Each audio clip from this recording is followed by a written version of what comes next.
All right, we've unboxed the Spinn. We have rinsed the water tank, inserted the drip tray, inserted the water filter, reinserted the water tank, added some beans on the top. We're using a generic bean, one that is not in the Spinn store. And once we powered it on, it made a quiet noise coming up. It sounds like it primed the pump. You touch anywhere on the front panel and you have these choices. This is literally going to be our first operation. So we'll shoot for this size and spin.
All right, so this is probably about a minute and 20 seconds to make this. It looks about 3 to 4 ounces.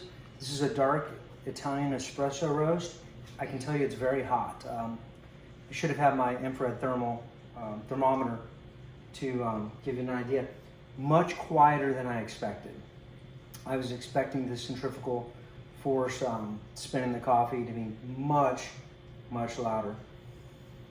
And remember, this is just default settings. I haven't tuned it for the actual coffee bean, which I should have had some beans that were offered in the Spinn store, but I'll come back with another video on that.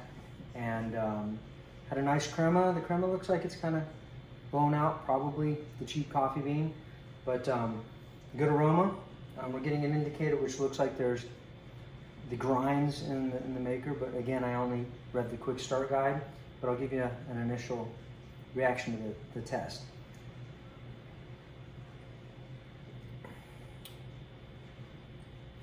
So this is a coffee we normally brew in our Seiko Vienna Plus, which is fully automatic. And we normally do a little bit more, probably closer to 6 ounce, more like an Americano. And for you coffee snobs out there, I'm sure I have all the proper volumes of an Americano wrong, etc. But we brew it depending on the volume that we want in our cup, and my wife and I have kind of a place that we like it. I can tell you, I do espresso, roughly 1 ounce shots in that, and it's good, but it tends to be a little bitter. This is literally the smoothest I've ever seen out of these beans, and we've been using these beans for about 1.5 years, maybe 2 years, because they're not as oily as some of the darker, heavily, almost burnt espresso beans.